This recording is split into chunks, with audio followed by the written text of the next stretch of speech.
What if China's economy collapses? These protests in China in August 2022 were unprecedented. Thousands of apartment buyers went to the streets demanding an end to mortgages. But as China was tackling the housing bubble, another crisis was waiting in the corridors. Yes, Beijing's zero-COVID policy, a strategy that halted economic activity and caused civil unrest. But what happened in Beijing did not remain in Beijing. Its ripple effects were seen across the globe. Over 40 cities in China were in lockdown, which caused major supply chain issues. And now experts have started to think, what if there's a complete collapse of the Chinese economy? How would that turn out for other countries? In today's video, we will paint a hypothetical scenario of the Chinese economic collapse. But before moving forward, we would like you to subscribe to our channel to support our work. Without further ado, let's begin. The rising China. China, a country where more than 1.4 billion people reside, is the second largest economy in the world. And since 2012, it has been experiencing an annual growth of 6.7%. As of 2022, China had a GDP of $17.7 trillion, just behind the US with a GDP of $22.9 trillion.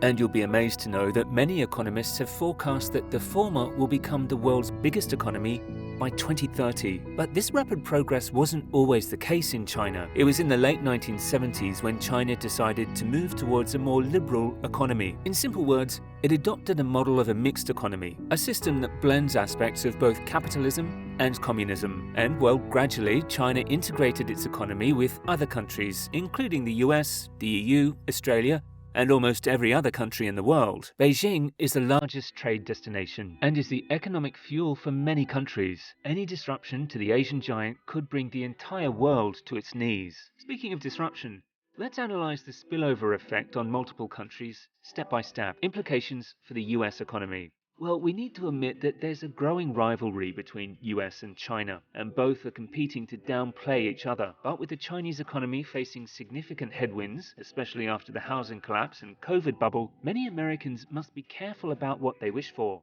And here's why. China and the US are each other's biggest trade partners. And while news outlets and mainstream media might be telling us about US-China Cold War, the reality is that in 2022, the trade between the two was record-breaking. Data revealed by Beijing showed a record trade of around $760 billion between the two. So if China's economy slows, so will its demand for US exports, such as commercial aircraft, automobiles, and food. And this would be a recipe for a disaster for the current ailing US economy. On top of that, China's growth slowdown could also affect America's ability to issue new debt. Well, China is the second largest holder of US treasuries. This means that as China falters, its government would have fewer dollars on hand to purchase treasuries. Less demand means that the US Treasury will have to promise higher interest rates when auctioning the notes. And that puts pressure on US interest rates, because banks base their mortgage interest rates on the 10-year Treasury yield. But this would not just be the end. Dwindling demand for the US Treasury would hamper the value of the dollar, and we're all aware when the dollar weakens, there would be a massive price hike. With the current record inflation in the US, no one would want an increase in oil, gasoline, and basic commodities prices. But the US wouldn't be the only victim of the Chinese economic paralysis. Europe would also bear the brunt. Impact of a China slowdown on Europe.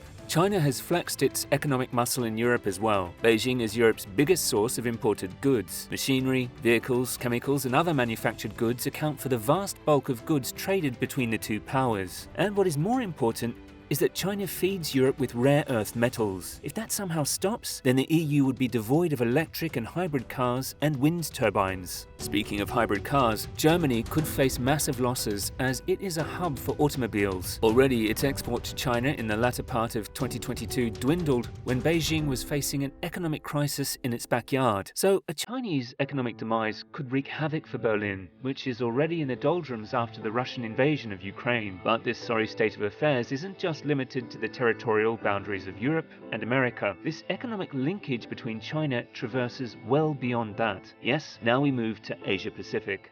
China's economic demise? A double-edged sword for Asia. There's so much going on in Asia Pacific. First, there's the disputed South China Sea, and then there's the growing rivalry between Japan and China for regional dominance. On top of that, Taiwan and China are at odds with each other. But despite border disputes and historical problems, no one can dare to think about the economic collapse of China, because by doing so, they would be laying the seeds of their own destruction. Let me simplify it further. China is Japan's largest export market. China took in 15.08 trillion yen, almost $146 billion worth of Japanese goods in 2020, and that's more than the GDP of many African countries. Similarly, Taiwan's trade with China is bigger than its trade with the US. About 22% of Taiwan's imports last year came from mainland China, compared to 10% from the US, and the same playbook applies to Malaysia, Vietnam, South Korea, and Thailand. 2022 figures revealed that when China implemented that zero-COVID policy, many poor countries in Asia-Pacific were badly hit because their trade with Beijing came to a standstill. Imagine if there's a complete breakdown. What would happen to impoverished countries like Laos, Cambodia, and Vietnam that have solid economic ties with China? But countries who'll feel the most pain are the ones who are in China's debt circle. Let's take this economic slowdown to countries where China has massively invested. Belt and Road Initiative and China's collapse.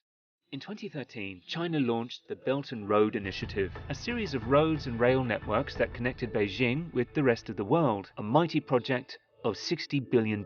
But there's a problem. Most of the projects are based on heavy loans. For instance, Pakistan, despite securing $23 billion in China-backed loans, had to seek subsequent IMF help and still remains at serious risk of default. The same is the case with Sri Lanka, Chad, Ethiopia, Angola, Mozambique, and Zambia have all run into serious trouble. So if Beijing sees a major slow turn, it will paralyze the economy of countries reliant on BRI. But will China actually fall down just like the previous mighty empires like the Soviet Union? Will Chinese economic muscle shrink?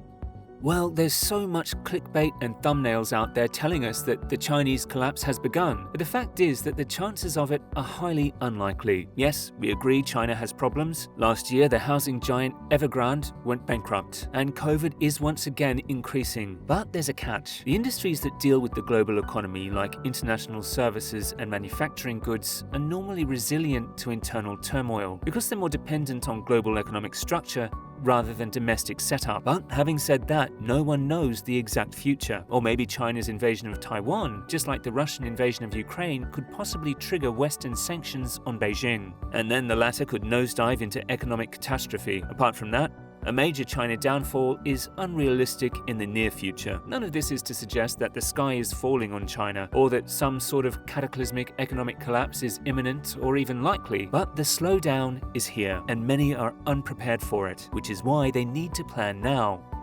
How to thrive in an era of slower China growth. There's no doubt that China's economic dominance prevails, but countries suffering the ripple effects of the China slowdown need to seriously consider the alternatives. For instance, when China imposed trade restrictions on Australia in 2020, Canberra sold its coal to India and South Korea. Similarly, Apple has started to shift its production houses from China to India. So countries' ability to adapt when negative events hit will determine whether they can weather the storm when the China shockwaves reach their shores. Beijing is facing the worst crisis of this decade. A crisis that would not just shake it domestically, but will have global repercussions. A complete economic collapse is highly unlikely, but if we imagine it and consider it as a possibility, then China's downfall would engulf the entire world, from the US and Europe to Africa and Asia. All are connected with Beijing. Any economic paralysis would disrupt global supply chains and could wreak havoc. The global GDP would shrink and price hikes would then become the order of the day. It's evident that with the current volatile economic situation, no one would want the economic demise of China. And the best bet for the US, Europe, and the rest would be to start decoupling and building on more domestic supply chains. A weak China is in no one's interest, but it's better to be prepared for the future. Let's see what 2023 holds for the Chinese economy and the world in general. If you like our content, feel free to subscribe to our channel for more updates, and let me know in the comments section what you think would happen if China's economy collapses.